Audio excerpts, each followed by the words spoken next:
What up, guys? Coach Jimmy here. Today we're on Tech Talk. I got my friend Trevor, and then I got Taylor and BamBam. I kind of cut Trevor off there. Yeah. What up?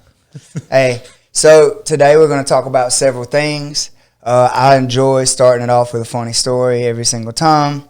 Today I'm going to tell you guys about Baby Hat because it's hilarious. Oh my gosh. It's a hilarious story. All right. So for the people out there in YouTube land or on Spotify and all that crap that don't know, I teach people how to fight for a living. I've been doing this for almost 20 years. I enjoy it. I'm actually pretty good at it. And, yeah. So I'm headed to the Frozen Bean. It's like our personal coffee shop here in Eastman, Georgia. It's basically like a knockoff of Starbucks or something, but way better. And I was pulling into the parking lot, and this dude was in this huge SUV with all of his windows down, and he had a baby hat on.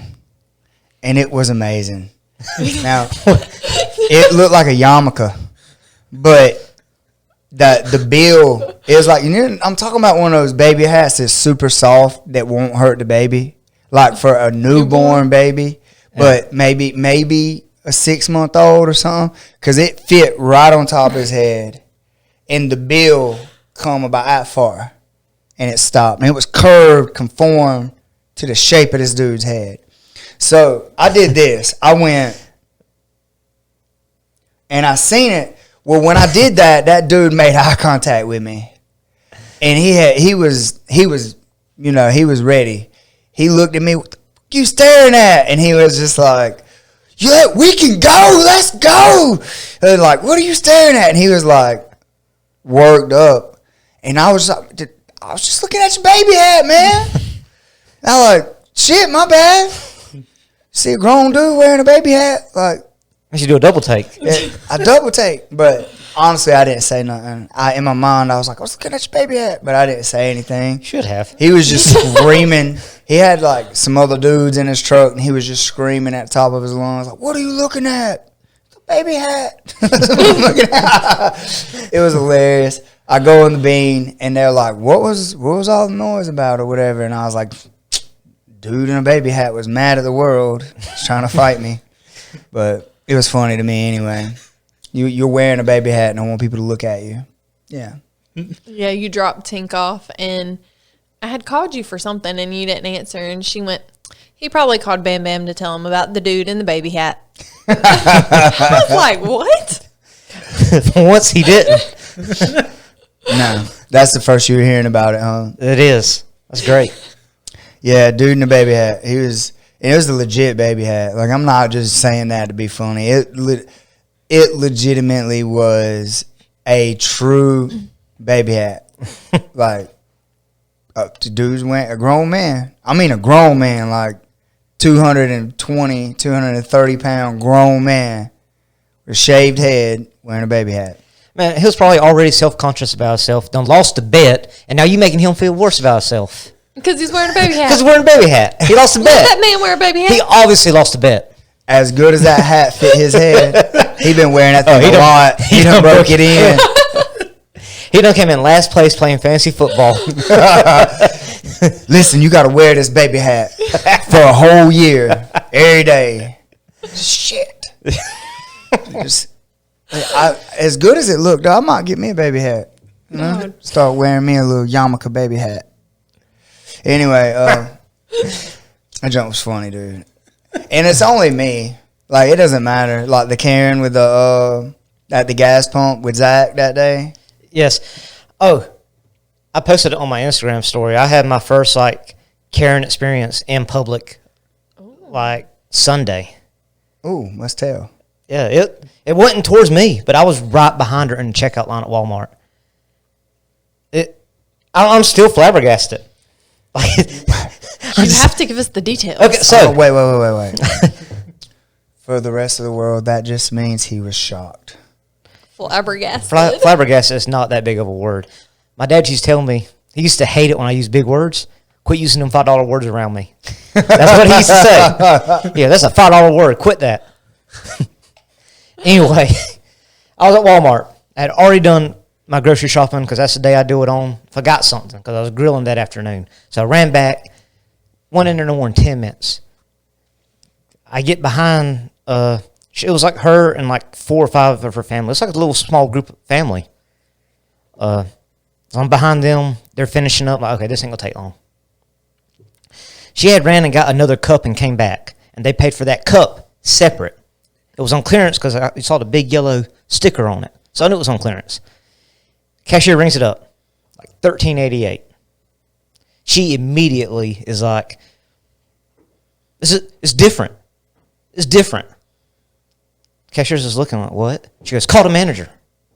Immediately, like no discussion, no debate, nothing. He goes, what's the deal? What's the problem? And she put out the other cup. $8.88. They're different. And she put out a receipt. Already paid for this one. $8.88. They're different. He goes, yeah, they're different. That was on sale. This one is too. $13.88. That one's like $8.83. Manager comes over. She hears what's going on. By this time, I'm done propped on the little conveyor belt, and I'm just watching because I'm just entertained now. Like, what is going on? Because I'm on the cashier side. Like, the hell's wrong with this woman? Like, what is going on? I'm missing something. So anyway, she's still going on, and she took a breath, and the cashier's like, "Are you good paying $13.88?" Yes. So she paid for $13.88 and then walked off triumphant. Like she had won the argument, but she paid the price that it rung up as. So to this day, this has happened 6 days ago. I still don't know what happened. I get up there and I look at the cashier and we just make eye contact. And I'm like, I'm sorry. He goes, I don't know what happened. I don't understand what the problem was. She still paid for the price that it was. I'm like, man, some people just want to bitch because they can. I don't know what to tell you. Man, I'm sorry. I hope you have a better day. I paid for my little 3 things and I left, but that's my first time in public seeing it happen. And I still don't understand it right now. Like, the price wasn't wrong. She didn't get it down to a lower price. She paid what it was for and felt like she won the argument. It's just very confusing. Yeah, I was trying to figure out where we were going with that. Yeah. And it's like,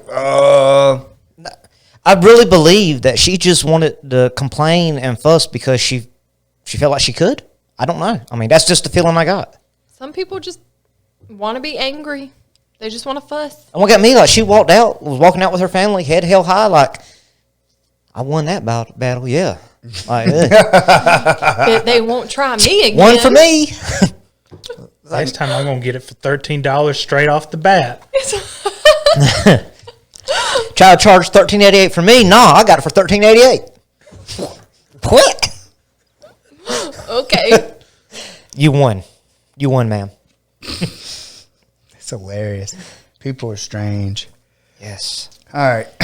So, I've been on this whole mental growth, mental health, like trying to be more positive, looking at, we teach where focus goes, energy flows to the kids. And use that today. We did. In the kids' class? Yep. Mm-hmm. Yeah. So I've been on that for a long time. I've been trying to make those small changes in my life to, build that motivation. And I have literally changed almost everything in my life for the last, 10 years so that I can have the life design that I want, pretty much. And recently, I have been trying to teach that to these teenage kids and things like that, those life lessons, and teaching them that your choices that you make now will affect you the rest of your life. One of the things that come up is like where I come from and like the hardships that I come from. I know I switched gears pretty quick just now from funny stories to this, but I feel like this is kind of going to be the topic of today's podcast. It is serious to me because it kind of matters a lot to me. I don't want to get it into like people's personal belief systems, but personally, I know that I had every opportunity in the world to be a piece of shit. And I had to choose differently to get to where I'm at. I had to make the conscious decisions and certain choices in order to get the things that I have.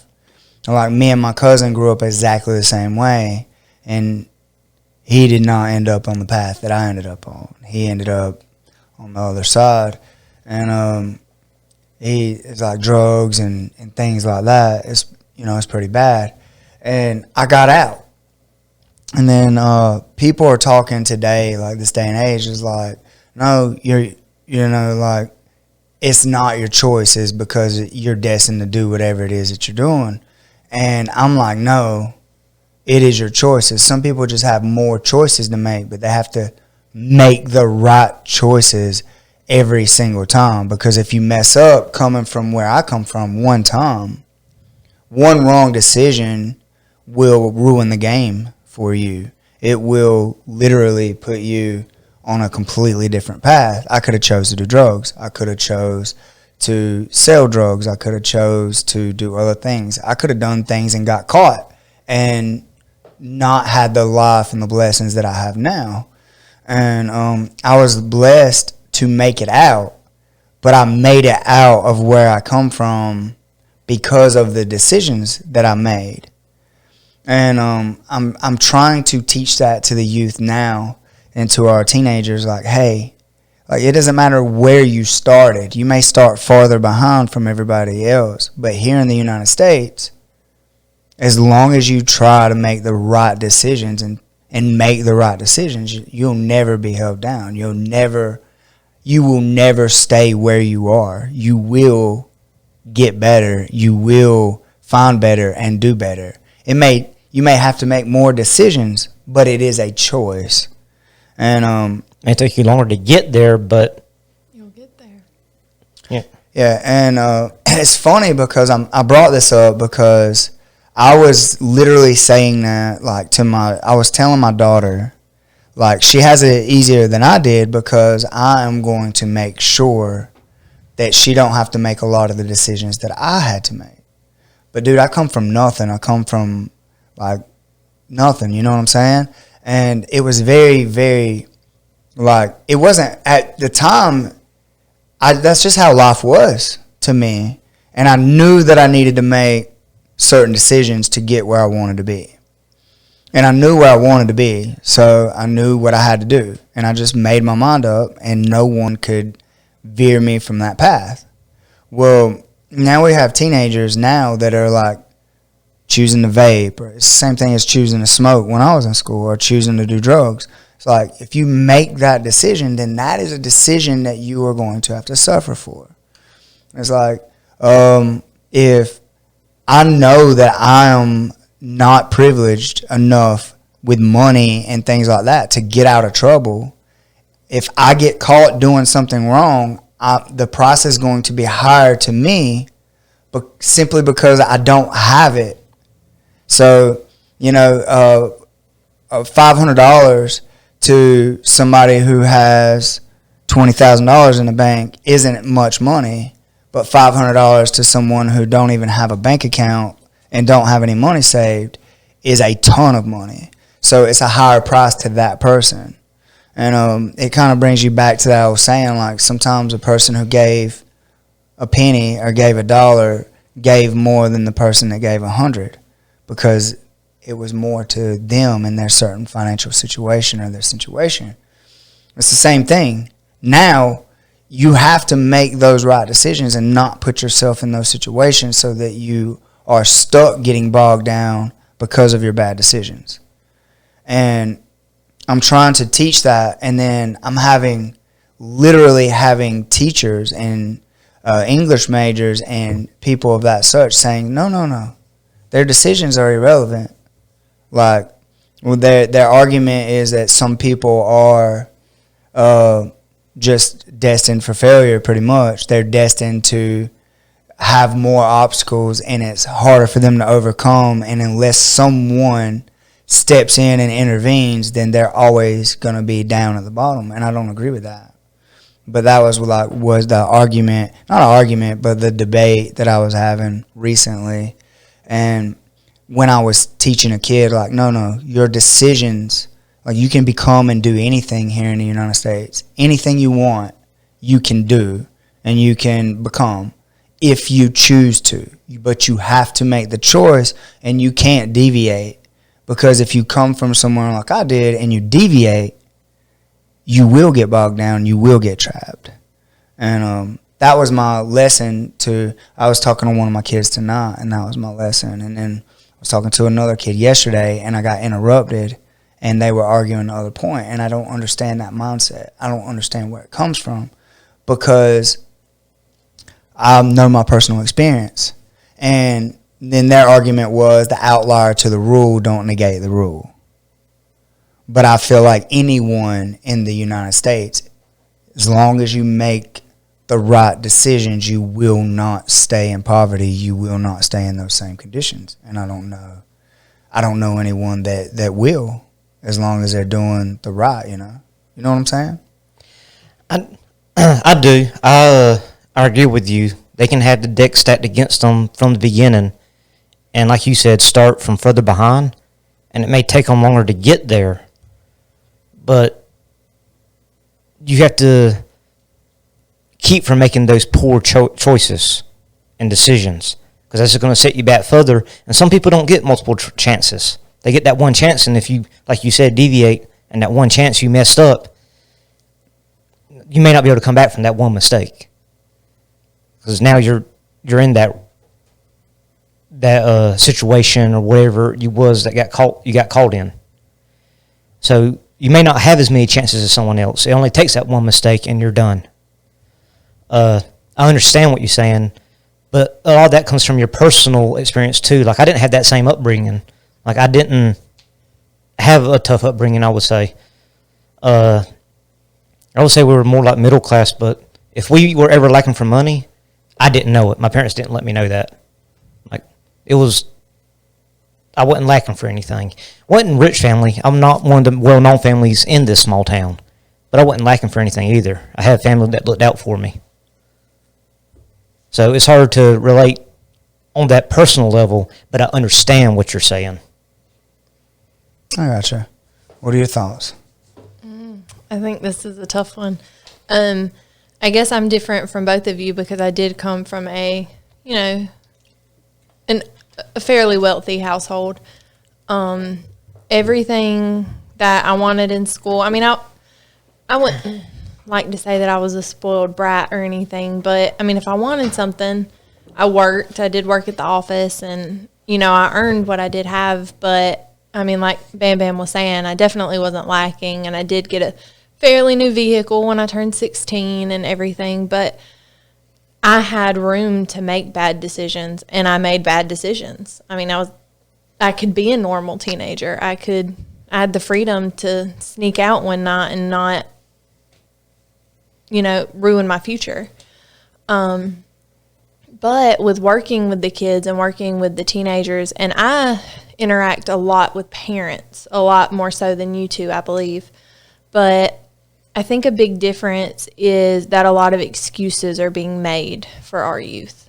Well, not even for our youth. I think that we're just in a society where people make excuses for behaving the way that they behave instead of saying, hey, this is on me. I can change it. It's, oh, well, my parents did this to me, or, oh, my teacher said this, or it's giving them an excuse to not live up to their full potential instead of someone saying, work hard and you'll make it. If you've got one person saying, work hard and you'll make it, and 10 saying, oh, baby, it's just not going to happen for you, you're going to believe those 10 saying, oh, it's just not going to happen for you because that's the way society works. Yeah, you saying making excuses. Like, I think a lot of that goes back to the parents too. They instill that mindset in the youth. Mm-hmm. And I can latch on to that personal example about parents raising their kids. Like, made a mistake. It was my first job, and I was 18, and I had laid out the night before. Oh, you've told me this story. I have. Laid out the night before. Called into work. I had only slept like 3 hours. Go back to sleep. Go home. It's like an hour before I was supposed to go to work. Well, my manager was a family friend. She had called home. And my dad's like, he didn't stay here last night. He was at a friend's house. She goes, well, he called in to work. He goes, okay, he'll be there. So I get home. Dad's like, yeah, talk to your boss. You're going to work. Like, I had to learn that lesson the hard way after having a rough night and no sleep. And he's like, no, you learned this lesson. Like, you got 30 minutes to get a nap, then you're getting a shower, and then you're going to work. You don't let play or your life or anything interrupt, like, get in the way of work. Like, work is important. You had a responsibility. You're going to work 8 hours a day. You're going to have fun with it, too. I was like, yes, sir. And I didn't do that again. Like, No. And I had to overcome that. You're a Barnett. You're a Barnett. The world's going to crap on you because you're a Barnett. You know, like, oh, you're not going to ever amount to anything because you're a Barnett. Like, the world's just going to run you over. And that was the mindset that my family instilled in us. Was like, oh, it don't matter. You're a Barnett. You're never gonna get your break. You're never gonna catch a break. You're a Barnett. Like, because I was a Barnett, I couldn't make it. I had to overcome that mindset. You know. And what are your thoughts on all this? Well, I mean, I think anybody can do anything, as like you were saying, as long as you strive for it. Like, if you're striving to go be something, as long as you put in the work. We all start at like different areas, like, and that's how life is for everybody, you know. Not everybody starts on a level playing field. We all start at different positions. And move at different paces. Like, I'm one of the first people in my family to actually graduate college now. Nice. So, I mean, it is nice. My grandpa was the first person in his family to actually graduate high school, and only one of 3 out of 8 children to do that. My aunt was the first one to actually go to college, and she only got an associate's degree, but that was still something. So it's like we all started at different places moving forward and everything, but it's the striving to go, and as long as you put forth the effort. Because right now I have a friend who's going to be a neurologist, that's the word I'm looking for, at Kennesaw State University. And her advisor honestly told her the other day, well, yeah, because you're part Latina, you're not going to have as easy an opportunity, and you're probably not going to even make it into medical school. Oh, wow. I'm like, well, that's a really crappy thing to say to you. But it's the fact that that girl is still striving as hard and studying her butt off as much as she can right now to make it into medical school when she takes her exams in like June right now, that's showing like the work ethic, and as long as you strive for it, you can do it, I think. Yeah, I was going to saying you have a friend that's working towards something better. There's one of my best friends. He lives in North Carolina now, and he was that way. We were always in the advanced classes through high school, and I was, like, to me, I didn't really have to study until I got to college. Like, just high school, like, everything just came naturally to me. I never really had to buckle down till I got outside of high school. But he was right there along with me, and I could see he was working. Like, he knew what he wanted. And I knew his family and all, too, and he was instilling that same work ethic into his younger brothers. And he went to college and got first he got his bachelor's, accounting, and then he got his master's. And he worked his butt off to get it, and now he's doing great. So I think it just comes down to decisions and choices. It doesn't matter who you are, where you come from. I personally will always think it comes down to personal decisions. You may have more choices to make, but they are your choices to make. And another thing that I think that is trouble this day and age, or whatever you want to call it, in my time. I think another thing that is like, everybody's about right now. And I had to suffer early on. I'm still having to suffer without certain pleasures to get something that I want in the future. I'm having to,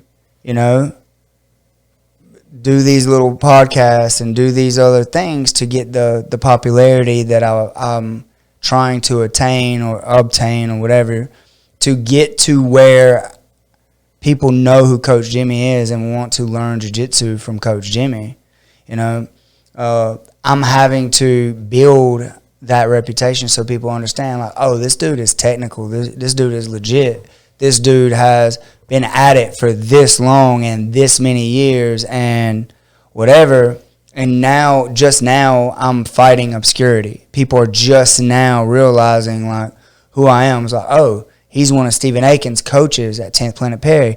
Oh, he run his school. He's had his school for almost 7 years. Oh, he's fought, you know, early on. He was a kickboxer, taekwondo world champion. Like, he was all these things, but they're just now finding out who I am or whatever. You know what I'm saying? And so watching these things play out now and seeing, like, the floodgates, it was started out as a trickle, and now they're opening up, and I'm starting to experience people asking me to come do seminars and willing to pay me a lot of money to come do seminars to teach them our systems and our stuff. And I'm just now starting to see the fruits of my labor now. Whereas when I done this, I quit a job making $200,000 a year to start this journey, period. To start working towards this. Like, I went from that to barely being able to pay certain payments and not being able to pay some payments and having to float bills to pay bills and, like, to get to where I am. And then last year, COVID happened and we was having to move money from here to here to pay here. It was like robbing Peter to pay Paul, I guess that's how you say it. Like, we had a tough year just to stay afloat, and now here we are. We're back. We're already we passed breaking even. We're turning a profit again, and it's just the beginning of the year. We've already made more money than we made last year, and it's just a matter of making the right decisions and not quitting, not giving in to whatever it is, and then I'm trying to instill that into the kids that are training with us now. And I'm seeing that, and then I'm seeing other people basically telling them, you're a Barnett, you're never going to amount to anything. You're never going to amount to anything. And I hate that attitude, and it drives me nuts.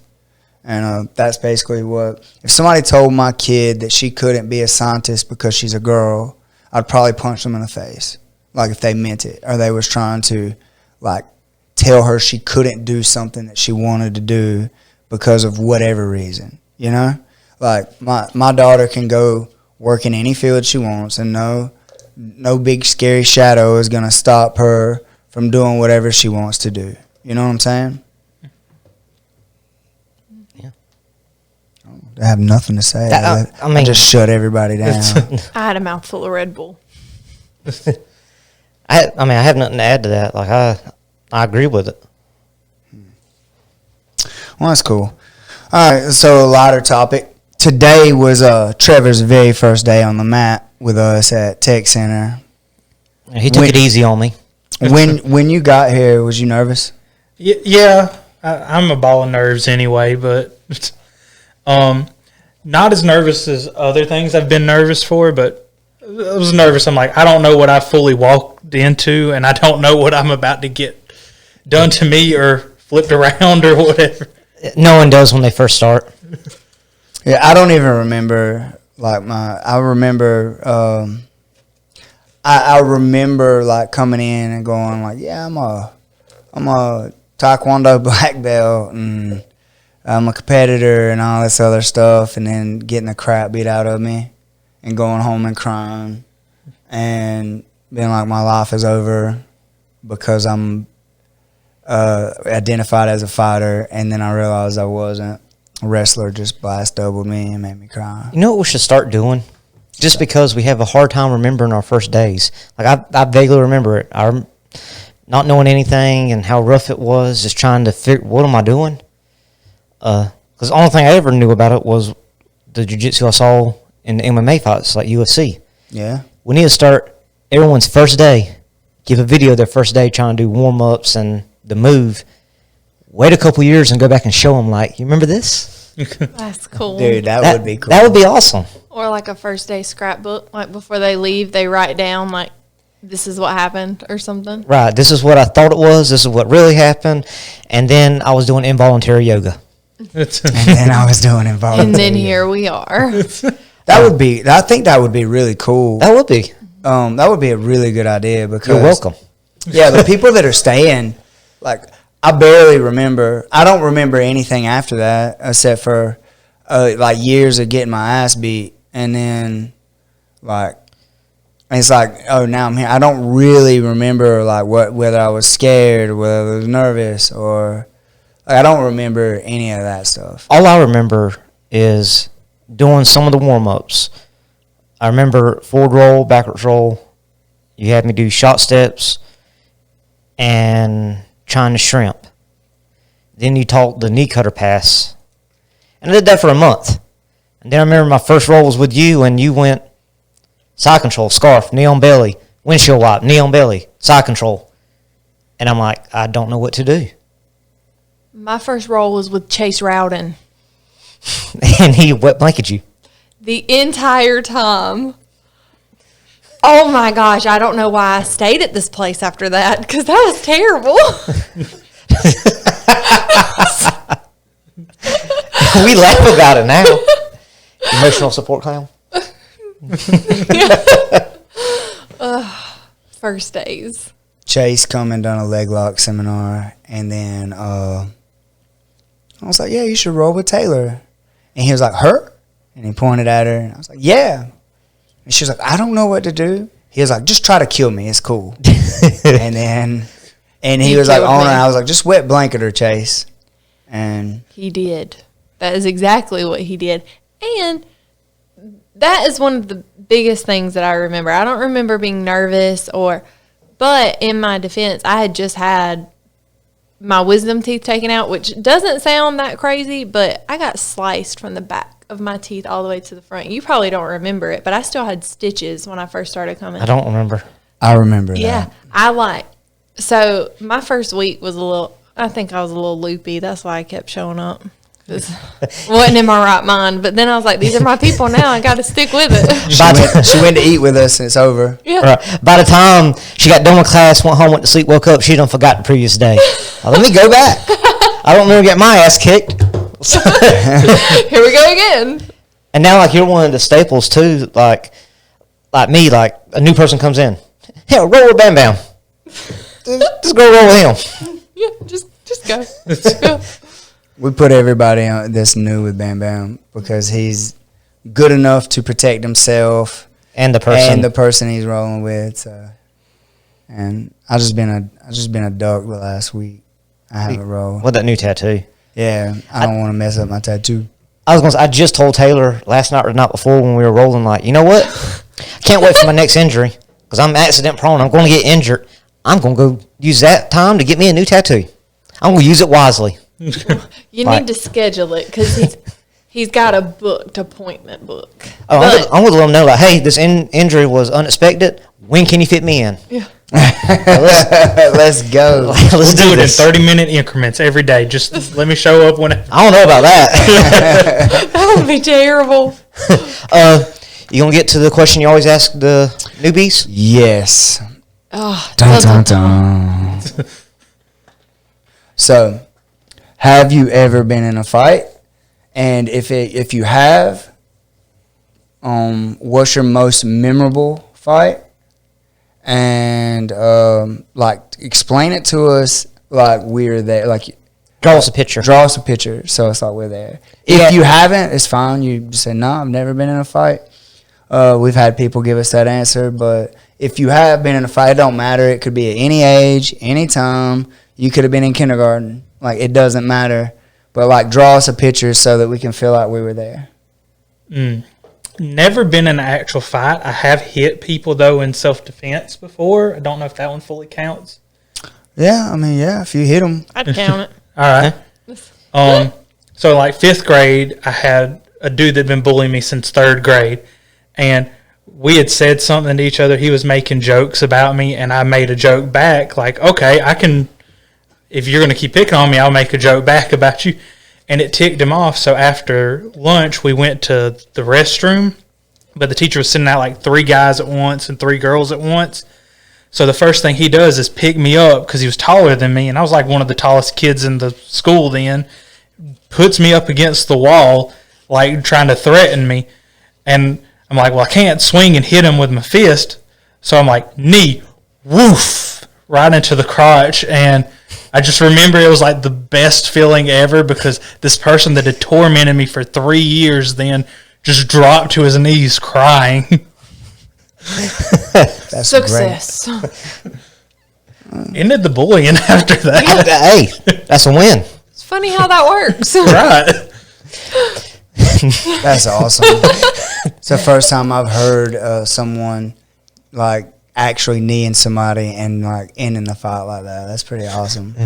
My thought immediately went to, because the way my mom works is stupid. Like Kenda Hill, Bobby Hill. My purse. It's not your purse. Wow. That's great. You knew exactly what I was talking about. Yes, I did. That's awesome. Because my mom works in cartoons and memes. I could tell you the most memorable fight I've seen Okay. in school. So I don't know if you went to school here. Yes. Oh, you did? Okay. So you know how at what is now, it's the old high school, but the current middle school, Yes. the gym, they have the pull-out bleachers and everything. Yes. During a game of dodgeball one day, all of a sudden we heard a racket, and these 2 girls stand up off the bleachers, and they're 2 very out of shape, fatter women at the moment, and I don't know what the argument was about, but all I saw is one of them deck the other in the head and clothesline them, and they both just hit every bleacher going down in like slow motion, hit the ground, bounced up, and then like there was a coach in between them, and he got hit and knocked about out, and they just kept going, and it was just the most interesting thing seeing people roll down bleachers and continue to fight the whole time. That is awesome. Yeah, I think I'd be done if I rolled down some bleachers. Yeah, Outta for here. sure. That is crazy. That would have been cool to watch. It would. The fight I wish I would have got to see. It was right outside my classroom, and I heard all the commotion, and I saw the aftermath. It was a lot of blood. Oh. It was at that same school. Mm-hmm. You know, I don't know what it is now being middle school because I don't know how much younger you are than me. I know that my class was the one that was half and half. My senior year was half at that school, half at the new one. Mm-hmm. Well, at the old one, there was that one hallway that was added on, and it was a science hall at the time. You know what I'm talking about? Mm-hmm. Like you can go out the end of it and go to the gym. Right. It was that hallway. So I was in the classroom. The bell had not rung yet. And one of my classmates tried to come in the door, and all of a sudden the door slammed. Just slammed shut. And we're in the classroom, I was like, what's going on? He just comes in all casual, like opens the door, and he's looking behind him like, they fighting, y'all. Like, just all casual, they fighting. So we all run up and run to the window, but they're still, like, that hallway is very cramped. Mm-hmm. So I couldn't see what was going on, so I heard about it all after. And I'm not going to name drop, but I still know the names of the people that was involved. Apparently, one of them bumped into the other one, and the one that got bumped into was like, said something. Nothing out of the way, like, hey, watch where you're going or something. That's all it takes in high school. The other one was like, oh, pushed him again. That was him, our classroom door slamming. So he turns around, hooks him, broke the kid's jaw. Oh. Broke it. And he had like 4 buddies, so them 4 jumped on the one dude. The one that broke jaw, I saw the aftermath, bleeding. He ran out that end door, trail of blood all the way to the outside. And the 4 had jumped on that one, so that's when a couple of his buddies jumped in. So it turned into like a melee, like 10 kids involved. And the only one that was seriously injured was the one that got his jaw broke. That was trying to be bad and pushed the one. Like, it started with just a bump, like, hey, watch where you're going. And then pushed him and then broke jaw. And like, that was the story for like a couple months. Like, that was a rough one. That was the most memorable one that I ain't gonna say saw, but I mean it happened like on the other side of the wall. I heard all of it go down. Man, but you seen the aftermath of it. I saw the aftermath, and that was like, oh, that's what seared in your mind. Like yes, like that was a bad one because you hear about like at that age, middle school and stuff. Fights happen. Mm-hmm. You handle your business. You get up. You walk away. That one, there wasn't no walking away. There was some aftermath. Jeez. Yeah, Tink was showing me her phone the other day, and that she's in middle school. And she's like, oh, I'm glad I'm homeschooled now. These girls are fighting every day. There's like 6 or 7 fights happened since she's been homeschooled. And I was like, let me see. And like one of her friends, this is why I like teach awareness. But like one of her friends was like, it looked like she was trying to build up the courage to fight this girl.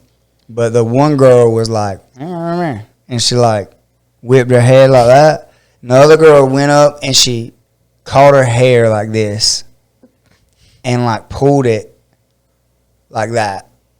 And the girl turned to look, and then it was like the girl that pulled her hair freaked out and went, yeet, and like just snatched her down and then started hitting her on top of her head like this. So it was like, yeet, and then went beep, beep, beep, beep, beep. And my daughter was like, oh, she beat her up. I'm like, no, they both kind of fell to the ground. I'm like, first of all, if somebody pulls your hair like that, go towards them. Don't try to pull away. Like, take them down. Go towards them. I'm like, if you're trying to pull away, they're just pulling you back by your hair. And it's going to hurt like hell. Yeah, just go where they're trying to pull you, like, towards them and take them down. I'm like, if that girl would have pushed forward, took her down, she'd have been on top, and then she could have pulled her hair or whatever she wanted to do. Whatever she wanted to do. But I watched it, and she was like, oh, that girl got beat up. And I'm like, you've been training jiu-jitsu since you were 5 years old, and you think that girl got beat up. Like, I don't understand why you think that girl got beat up. It is unreal that you think that girl. And it was like, oh, she got beat up. I'm like, that girl's probably not even sore today other than where she got her hair pulled. I guess the only reason why you think that is you see the punches, and since we do jiu-jitsu, we don't really do a lot of striking, just how to block a thrown punch and take them down. But actually teaching them how to throw a proper punch, they don't know how to. I mean, dude, Tank would have slammed that girl on her neck. Like, yeah, it would have been so bad, and Tank don't even realize that that's really what would happen. The only way that wouldn't happen is if, like, she got overwhelmed emotionally and didn't act. But if she wasn't overwhelmed emotionally, she would, like, it wouldn't even phase her. Like, 100%, I know. Like, I've seen new kids come in here and pull her hair. Wouldn't even phase her. I think the only thing that would phase her is the fact that it's real now instead of it being a competition on Fridays like we do. Yeah. I don't know. I bet that girl did feel beat up. Because if you think about it, like, we have new people come in and they'll just drill. That doesn't involve getting hit or any kind of adrenaline whatsoever. They'll just drill and they get super sore. So I bet that little girl felt some kind of way if she did get, I mean, even if she was just getting smacked in the face. For someone that doesn't train anything, it was probably pretty rough, no matter. Well, having not seen the video, I mean, little bitty rabbit punches like that, it's possible that she probably is just more sore from the hair pulling. Yeah, Some kind of adrenaline muscle dump or something. Yeah, I mean, there's going to be something there. But like your daughter's self-defense, defense, like, you see that it looks worse than what it probably is, but also not doing striking yourself, you don't. I mean, does that make sense? Yeah, it just blows my mind. It's like, because the kids showed me fights like, oh, he put hands on him, he throwed him, he done this, or he did whatever, and I'm just like, where? Yeah. Like, where? Like, I didn't see anything that happened. Yeah, she got pulled down by her hair, but the other girl fell too. And there was like 6 rabbit punches. Like, oh, yeah. she beat her up. I was talking to Taylor about this earlier Yeah. because me and her had art class together in high school, and one of my friends, some other kid in there done something to him, so he went up behind him and just started hitting him in the head really quickly. And at the end of it, we had a substitute that day, and she's like, well, he tore that head up. And I'm like, but he didn't even make full contact with the punches. It was so strange. That was, y'all are talking about y'all's most memorable fights. And we were just talking about this earlier because I didn't realize that you were in that class. But we were just sitting there. We had a substitute, and something happened where one of them had got up to go to the other side of the classroom and had walked behind the other one. And I don't know what happened, but when he walked back by, dude just stopped behind him and started punching him in the head. Like, okay. And then he just stopped and walked out of the room. Nice. And the substitute teacher was like, well, he tore that head up and left it like that. Just kind of looked around. If we were talking about most memorable fights, like just we saw, I bet I know one of yours. You've told me this story. It was you were in high school and it was watching your stepbrother with the football players. Oh yeah, Yeah. yeah. Yeah. That remembers Yeah. everything. His eyes got big. Yeah. That's the one. That was, I mean, that's a good story. Over shaving my head. Yes. Yeah. It's a good story. Yeah. That's like no, no. That's a very good story.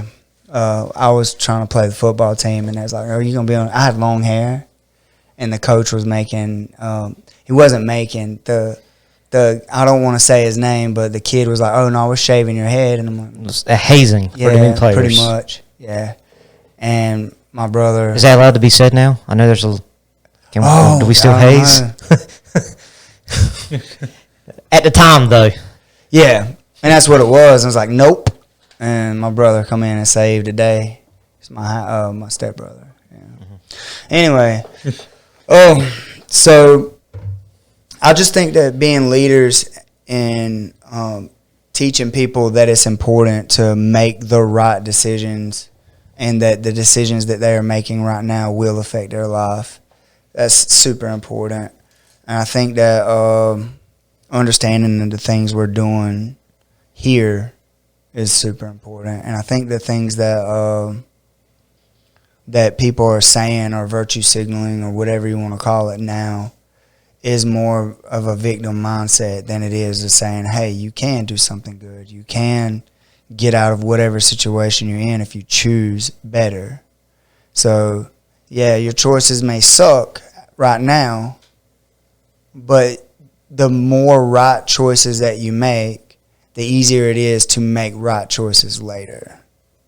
And that's what I was kind of wanting to get across as far as what my thoughts was on that and stuff. I know we get into a lot of talks and a lot of things here because everybody's so close and stuff. But I don't get the mindset of, like, oh, well, some people just can't. Because I did. And that I did. You know what I mean? And that it sounds arrogant or whatever when I say that, but I did. And I'm at a point now to where I'm realizing that I'm probably part of the 1%, not money-wise, but skill-wise and mentally-wise, because most people never get out of their upbringing.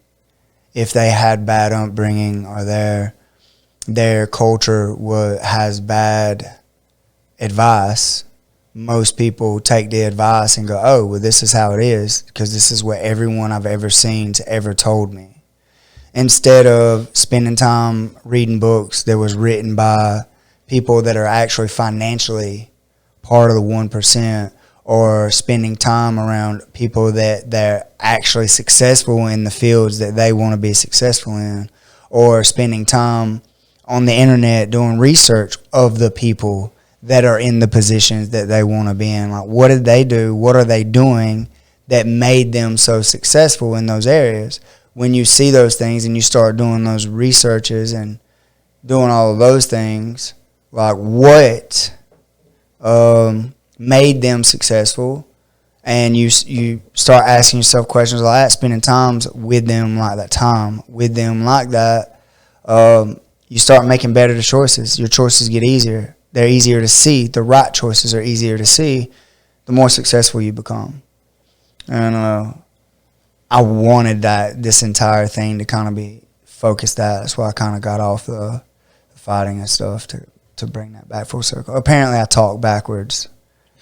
Taylor, look at that face. Don't put me on blast. Yeah, I talk backwards. I say my point, and then I circle back to where it come from or what sent me on that track. But anyway, point is I think that your choices are what dictate your success. You may have your starting line may be farther away or whatever, but it doesn't mean that you can't do it. And it doesn't make it impossible. Just make the right choices and be consistent. And I guarantee you, whatever it is that you want, you will get. Especially this day and age. Whatever it is that you want, be consistent. Don't stray. If you stray, especially coming from where I come from, if you stray, you're done. You don't get that You don't get that other chance. You cannot stray. You have to be vigilant. You have to make the right decisions. And it all comes down to your choices. It just does. And that's what I've been trying to get through to everyone in the last couple of days, and that's why I made that post about being on my what did I say? About my mindset, being on that mindset talk all day or something. Hold on, I got you. Yeah, I said something to the effect of I've been on. Are you ready? You yeah. ready? I've been on that personal growth talk all day. LOL. That's the hand reaching down, pulling others up. Let's go, winning at life. Oh, that's what I said. And what it was is I was just sitting there talking to somebody that was saying that everything they were experiencing was the fault of their father. That because he didn't make good decisions that they couldn't. And I was just like, no, you can get out now. You can decide now. And if nothing else, like, you kind of got something to follow. Like, you see what happened. So why would you want to do the same thing? Right. Yep. Anyway, guys, I guess that's Tech Talk. We've been at it for, I don't even see the time. I know an hour at least. Yeah. 52 minutes. Nice. Right. We're going to probably start posting these as premieres, as lives every Thursday. We missed this Thursday because my hard drive broke and I didn't get to upload a whole entire podcast that we did.